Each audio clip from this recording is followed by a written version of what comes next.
오늘 함께 나누실 하나님의 말씀은 요한복음 21장 15절부터 22절 말씀까지입니다.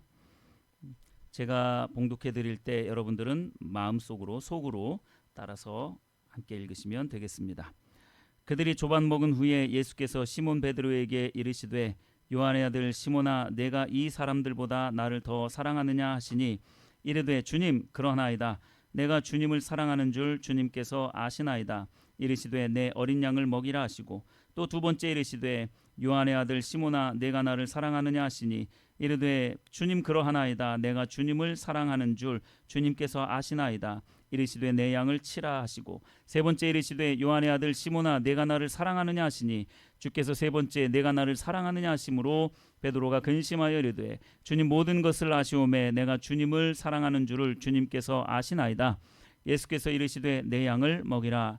내가 진실로 진실로 내게 이르노니 내가 젊어서는 스스로 띠띠고 원하는 곳으로 다녔거니와 늙어서는 내 팔을 벌리리니 남이 내게 띠띠우고 원하지 아니하는 곳으로 데려가리라. 이 말씀을 하심은 베드로가 어떠한 죽음으로 하나님께 영광을 돌릴 것을 가리키심이러라. 이 말씀을 하시고 베드로에게 이르시되 나를 따르라 하시니 베드로가 돌이켜 예수께서 사랑하시는 그 제자가 따르는 것을 보니 그는 만찬석에서 예수의 품에 의지하여 주님을 파는 자가 누구오니까 묻던 자더라. 이에 베드로가 그를 보고 예수께 여짜오되 주님 이 사람은 어떻게 되겠사옵나이까? 예수께서 이르시되 내가 올 때까지 그를 머물게 하고자 할지라도 네게 무슨 상관이냐? 너는 나를 따르라 하시더라. 아멘. 오늘 이 본문 말씀을 중심으로 해서 마지막 무대 그리고 소명이라는 제목의 말씀을 함께 나누도록 하겠습니다. 우리가 오늘 이 말씀을 좀 더 잘 이해하시려면 지난주 설교 말씀을 여러분들이 다시 한번 회상을 해보셔야 됩니다. 예수님께서 세팅해 놓으신 그 5가지 무대가 있었잖아요. 그 무대를 통해서 베드로를 비롯한 제자들의 마음 가운데 예수님의 말씀이 다 성취가 되었구나. 자신의 무능함과 자신의 연약함 이러한 부분들을 생각하면서 다시 복음으로 더 가까이 나아가는 그러한 일들이 있었습니다. 이 예수님께서 세팅해 놓은 그 5가지 세팅 무대를 여러분 잘 보시고 그리고 오늘 요 부분을 생각해 보시고 이 부분을 같이 살펴보시면 좀 더 이해가 잘 되실 것입니다. 예수님은 앞선 요한복음 21장 1절부터 14절 말씀을 통해서 예수님이 아주 잘 짜놓으신 세팅해 놓으신 그 무대 위에 제자들을 올려 세움으로 말미암아서 부활하신 예수님을 더 이상 부인할 수 없도록 그리고 뒤돌아서 예수님을 떠나서 갈 수 없도록 완전히 확증시키는 그러한 무대 가운데 제자들을 세워 놓으셨었습니다. 제자들은 마침내 이제는 도저히 돌아갈 길 없는 돌아설 수 없는 그 다리를 건너고 있는 중입니다. 돌아갈 수 없는 길이라고 하니까 사람들은 절망과 죽음의 길인가? 소망이 다 끊어진 그러한 다리인가? 이렇게 생각할 수 있습니다. 그런 다리가 아니고요.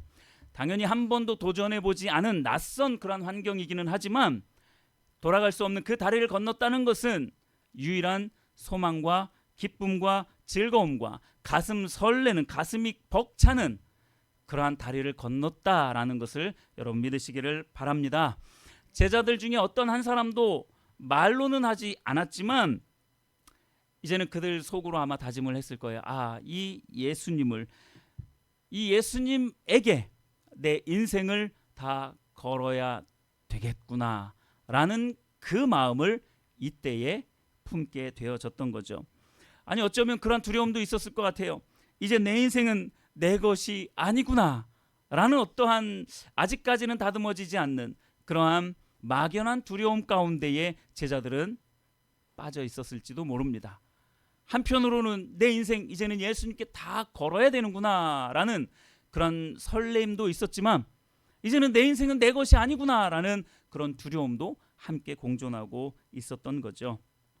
조반을 먹으며 그 마지막 만찬 때의 일들을 다시 회상시키시면서 이제는 예수님을 절대로 부인할 수 없도록 만들어 놓으시고 난 다음에 예수님이 메시아이심을 너무나도 분명하고 확실하게 못 박아 놓고 나신 후에 이제는 마지막으로 베드로를 6번째 마지막 무대에 올리시면서 제자들을 대표해서 이 베드로를 그 마지막 무대 6번째 무대에 올리십니다. 그리고 예수님이 3번을 반복해서 뭔가를 물어보세요. 여러분 너무나 잘 알고 계시는 거, 네가 나를 사랑하느냐, 네가 나를 사랑하느냐, 네가 나를 사랑하느냐. 이 3번을 질문하는 이 무대는 어떤 무대겠어요? 베드로가 예수님을 3번 부인했잖아요. 그 무대에다가 예수님이 베드로를 탁 올려 세워 놓은 거예요. 네가 나를 3번 부인했지? 그래, 내가 너에게 3번 질문하겠다.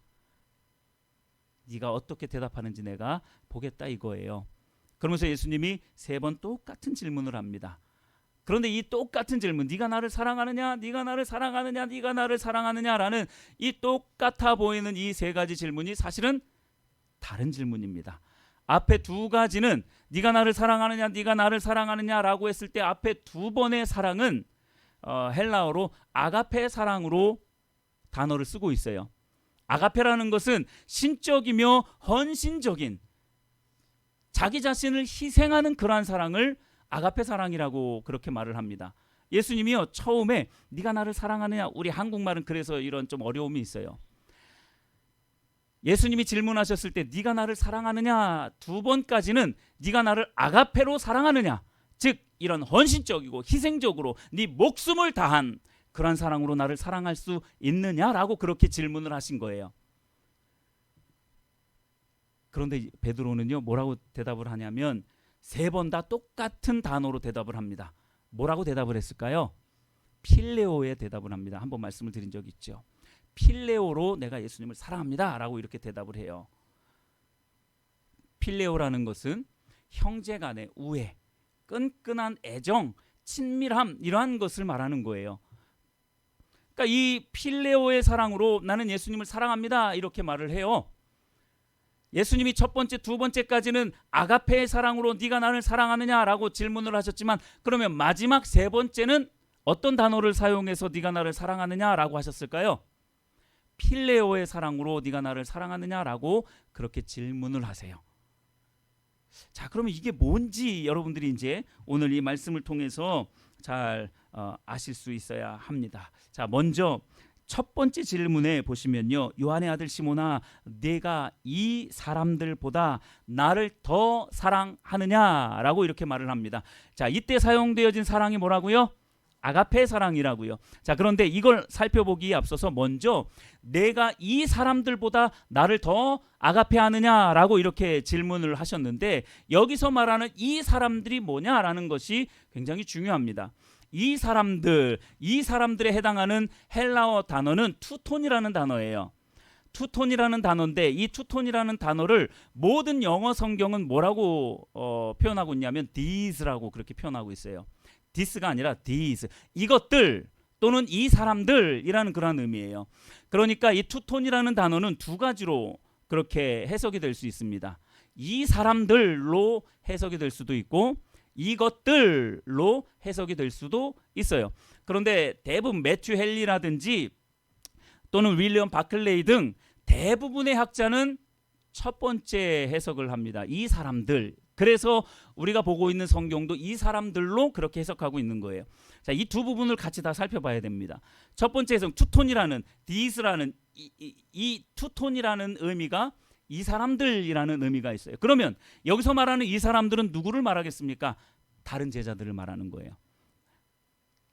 예수님이 베드로에게 그렇게 질문을 하고 있는 거예요. 야, 베드로야, 너 나를 사랑한다고 하는데 네가 이 다른 제자들보다, 다른 제자들이 나를 사랑하는 것보다 나를 더 사랑하느냐? 이렇게 베드로에게 예수님이 질문하고 있는 거예요. 자, 여러분, 왜 예수님이 베드로에게 이렇게, 왜 다른 제자들보다 네가 나를 더 사랑하느냐, 왜 다른 제자들과 비교해서 그렇게 네가 나를 사랑하느냐라고 그렇게 질문을 했느냐라는 거죠. 왜냐하면요, 베드로가 전에 호언장담한 게 있었어요. 호언장담하면서 이렇게 말합니다.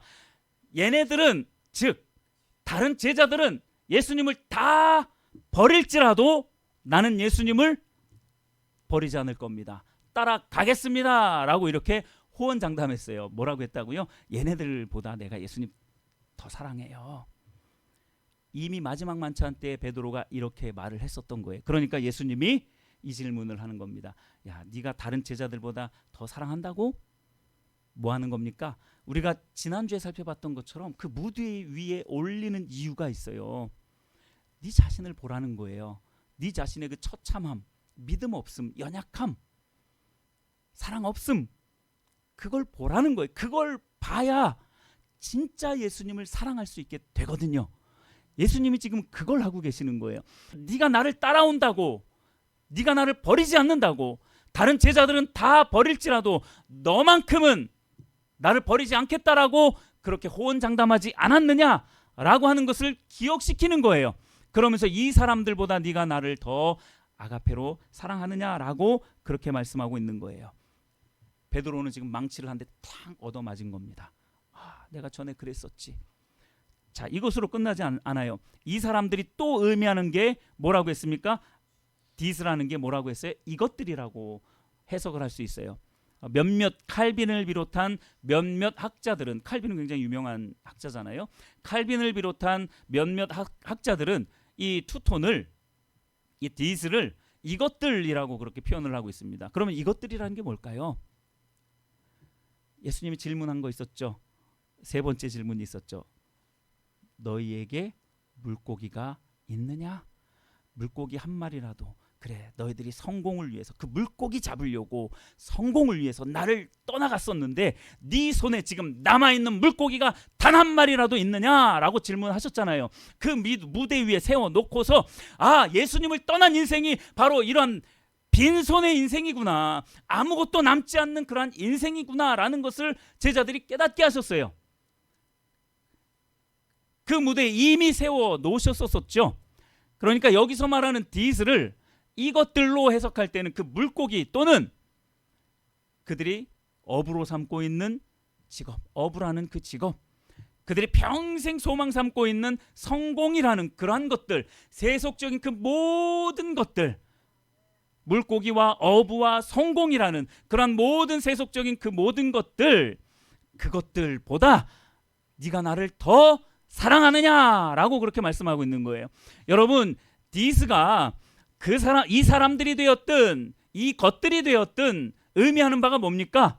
베드로의 마음 중심이 결코 하나님을 온전히, 예수님을 온전히 향하고 있지 않다라는 것을 지적하고 있는 거예요. 말씀하고 있는 겁니다. 그걸 먼저 발견해야 돼요. 왜 마지막 무대에 이렇게 베드로를 혼자 세워놓고, 제자들을 대표하는 거죠. 제자들을 대표해서 베드로를 혼자 세워놓고 이렇게 말씀하고 있는지를 여러분 분명히 보셔야 돼요.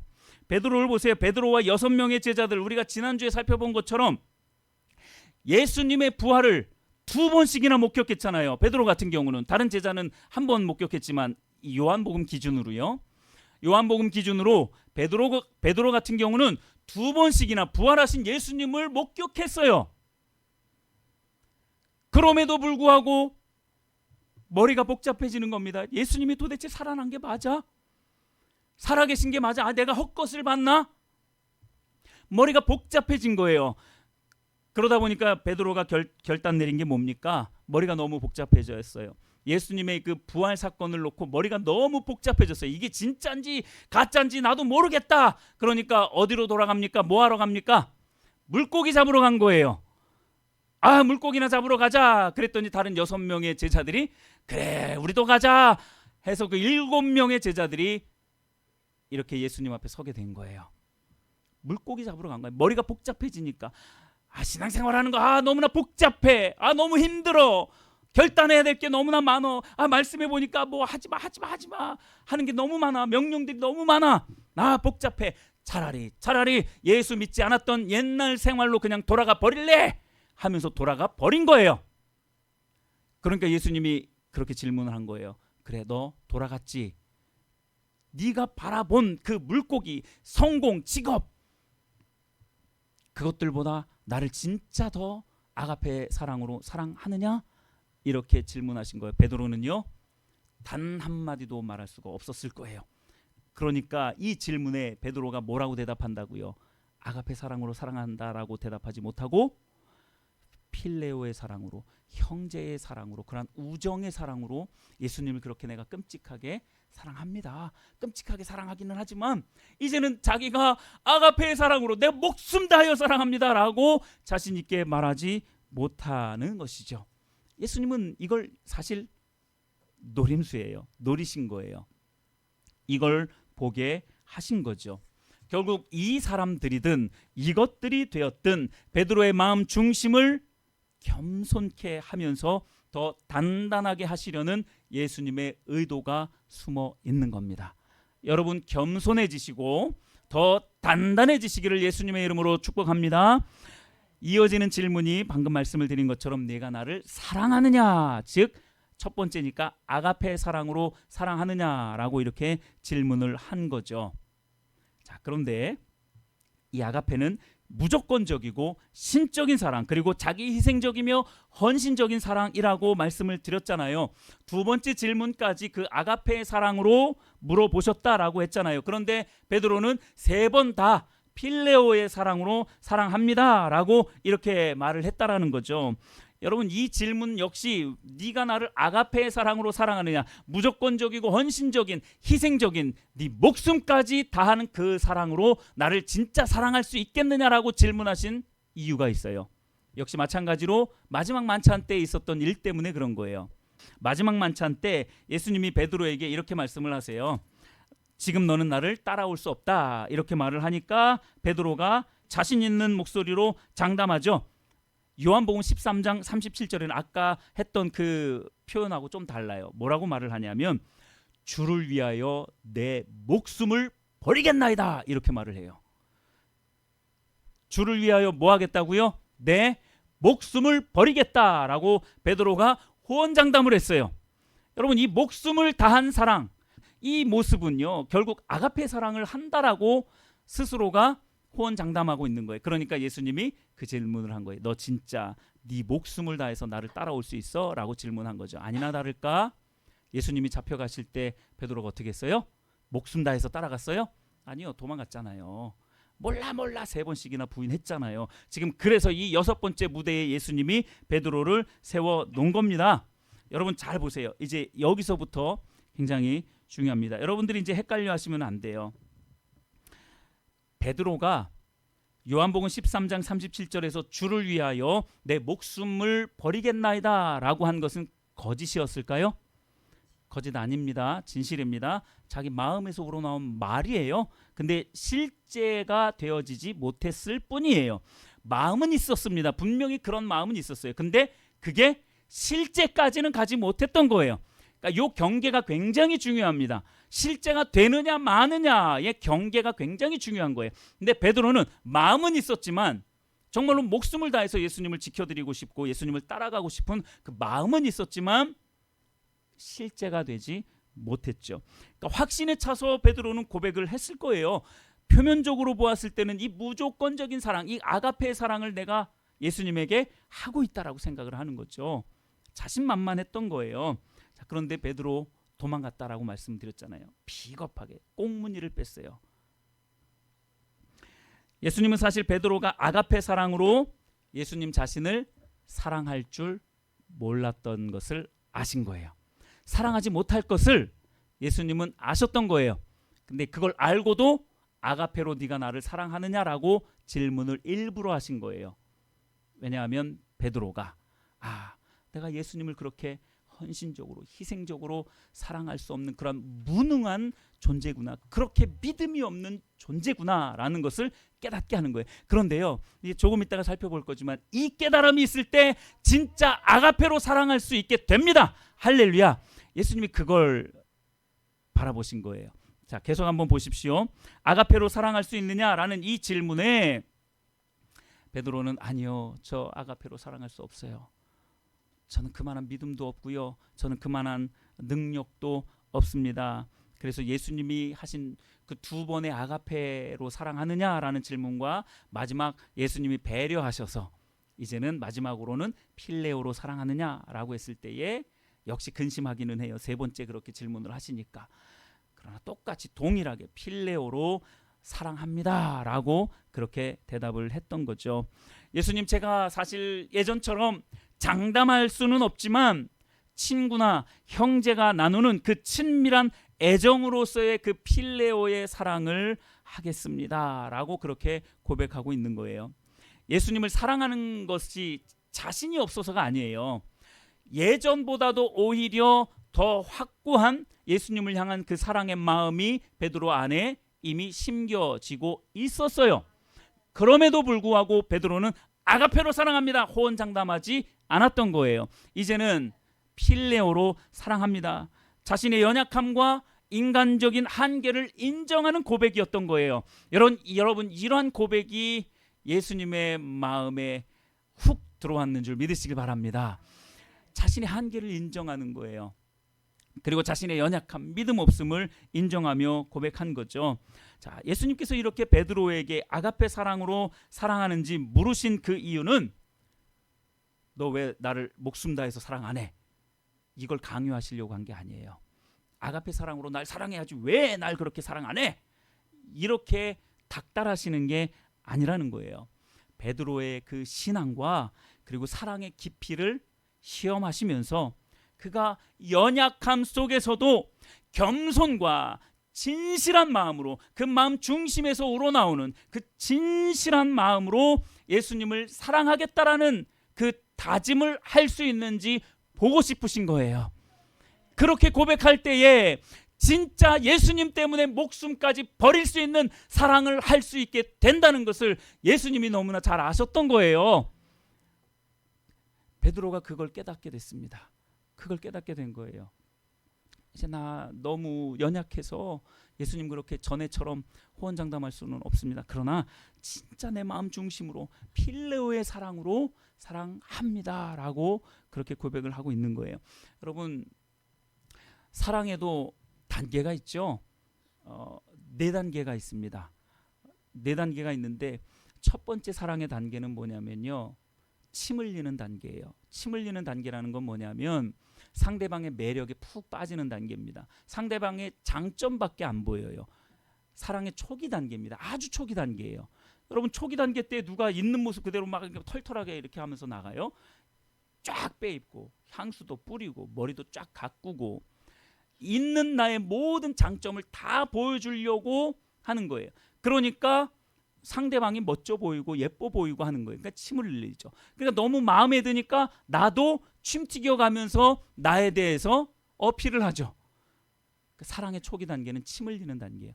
사랑의 두 번째 단계는 뭐냐면 이제는 땀 흘리는 단계가 됩니다. 뭐냐면 이제 나를 어필하고 뭐 상대방이 좋으니까 막 나를 어필하려고 하는 그런 게 아니라 이제는 상대방이 뭘 좋아하는지 상대방의 필요를 보기 시작해요. 이 사람이 꽃을 좋아하는지 인형을 좋아하는지 운동을 좋아하는지 산 타는 걸 좋아하는지 바다를 좋아하는지 등등 여러 가지 상대방에 대해서 이제 관심이 가기 시작해요. 그래서 상대방이 뭘 좋아하는지를 알게 되니까 그걸 위해서 열심히 뛰어다닙니다. 선물을 사다 주고 좋은 데 데려다 가고 하면서 열심히 땀 흘려. 이게 사랑의 두 번째 단계, 땀 흘리는 단계예요. 여러분, 베드로와 제자들의 이 사랑의 단계가 어느 정도인 줄 아시겠어요?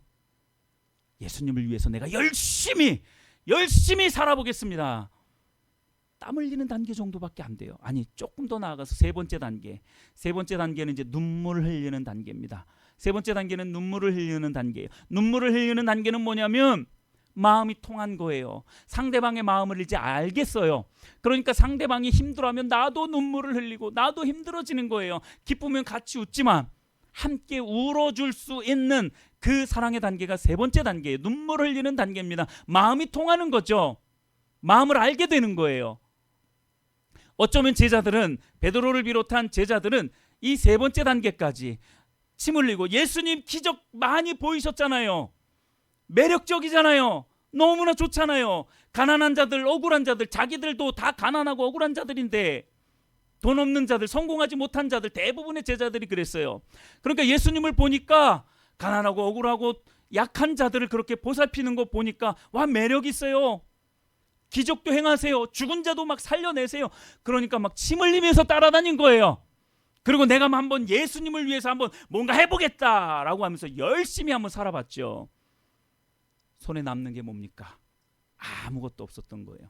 네 손에 물고기 한 마리라도 잡혀 있느냐? 아무것도 없습니다 라고 고백할 수밖에 없었던 거예요. 아무것도 남지 않았던 거예요. 이 사랑의 단계 1, 2, 3단계까지 간 거예요. 베드로는 마음까지 그렇게 드렸어요. 그 마음이 거짓이 아니라고 말씀을 드렸잖아요. 마음을 드렸어요. 근데 실제가 됐습니까? 실제가 안 됐어요. 그래서 사랑의 네 번째 단계는 피를 흘리는 단계입니다. 피를 흘리는 단계예요. 상대를 위해서 내 목숨을 기꺼이 바칠 수 있는 단계가 피를 흘리는 네 번째 사랑의 단계입니다. 여러분, 베드로가요, 전에는 내가 예수님을 목숨 다해서 사랑할 수 있습니다, 주님이 가는 곳은 어디든 따라가겠습니다 라고 호언장담했을 때는 그저 1, 2단계, 잘해야 3단계 정도의 사랑에서 그쳤던 거예요. 그러나 예수님이 베드로에게 아가페로 네가 나를 사랑하느냐, 아가페로 네가 나를 사랑하느냐, 필레오로 나를 사랑하느냐 라는 이 세 가지 질문을 하셨을 때에 베드로가 필레오로 대답할 때 예수님은 아셨습니다. 아, 그래, 네가 드디어 나를 아가페로 사랑할 수 있게 됐구나. 예수님이 말씀하지는 않으셨지만 베드로의 그 고백을 들으시면서 그래, 네가 드디어 나를 아가페로 사랑할 수 있게 됐구나. 나도 널 사랑한다. 예수님이 아마 베드로에게 그렇게 영으로 말씀하셨을 거예요. 여러분, 이 6번째 무대 3번 부인한 이 베드로를 향한 이 6번째 무대를 통해서 예수님이 이것을 베드로를 통해서 발견하게 하신 겁니다.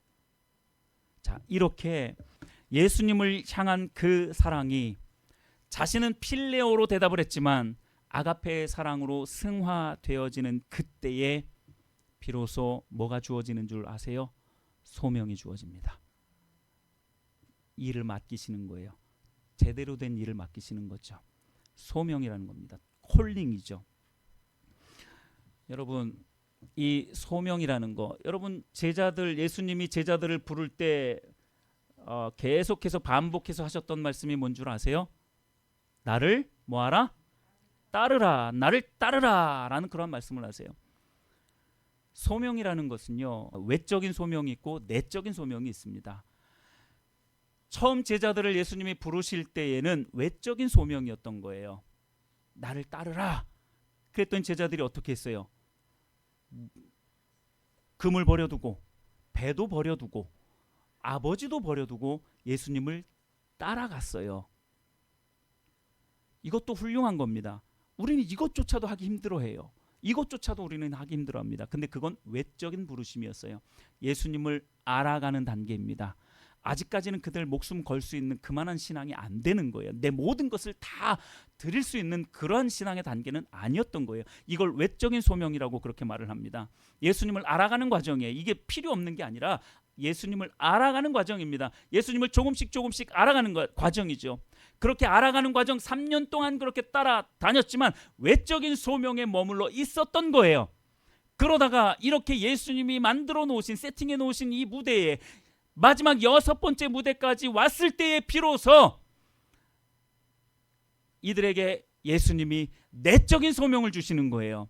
이 내적인 소명은 그야말로 예수님 때문에 살아가고 예수님이 내 인생의 전부가 되어지고 내 유일한 소망이 되어지는, 그래서 예수님만을 알고 사랑하고자 하는 그 마음 중심이, 그 마음 중심에서부터 올라오는, 그래서 복음을 위해서 나 자신을 내어 던질 수 있는 그 소명이 바로 이 내적 소명입니다. 자, 그러면 여러분, 우리는 다 소명이 있잖아요. 우리는 예수님 믿는 그 순간부터 소명이 다 있어요. 베드로를 비롯한 그 모든 제자들 초기에 다 뭐 했어요? 복음을 전하면서 다녔잖아요. 예수님 따라다니면서 복음 전하고 전도하고 열심히 일했잖아요. 자, 그러한 것들이 우리들의 소명일 텐데, 자, 여러분들은 예수님께 받은 소명이 무엇입니까? 한번 생각을 해보시면 좋을 것 같아요. 여러분들은 무슨 소명을 가지고 있습니까? 목사, 선교사, 장로, 권사, 집사, 성도, 교사, 그리고 뭐 여러 가지 엔지니어, 찬양팀, 이게 소명입니까? 질문하는 이유가 있겠죠. 여러분, 이거 소명 아니에요, 여러분. 그럼 소명이 뭔지 여러분 한번 보시겠습니다. 우리 말씀을 두 구절 다시 한번 살펴보도록 하겠습니다. 19절과 22절 말씀입니다. 한번 같이 읽어보죠. 먼저 19절 시작. 이 말씀을 하심은 베드로가 어떠한 죽음으로 하나님께 영광을 돌릴 것을 가리키심이러라. 이 말씀을 하시고 베드로에게 이르시되 나를 따르라 하시니. 22절 시작. 예수께서 이르시되 내가 올 때까지 그를 머물게 하고자 할지라도 내게 무슨 상관이냐, 너는 나를 따르라 하시더라. 아멘. 이게 무슨 말이냐면요, 이제 예수님이 네가 드디어 아가페로 나를 사랑할 수 있게 됐구나 라고 그렇게 인정이 되어질 때 내적 부르심으로 나를 따르라 라고 그렇게 말씀하신 그 내용인 거예요.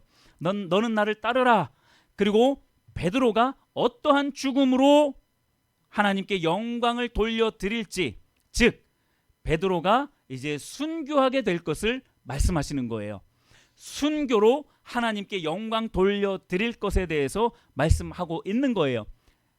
베드로가 죽을 것을 예수님이 말씀하신 겁니다. 이게 무슨 말씀이냐면 그 18절 말씀에 내가 진실로 진실로 내게 이르노니 내가 젊어서는 스스로 띠띠고 원하는 곳으로 다녔거니와 늙어서는 내 팔을 벌리리니 남이 내게 띠띠우고 원하지 아니하는 곳으로 데려가리라. 이게 베드로의 소명이었던 거예요. 그리고 19절과 22절 말씀이죠.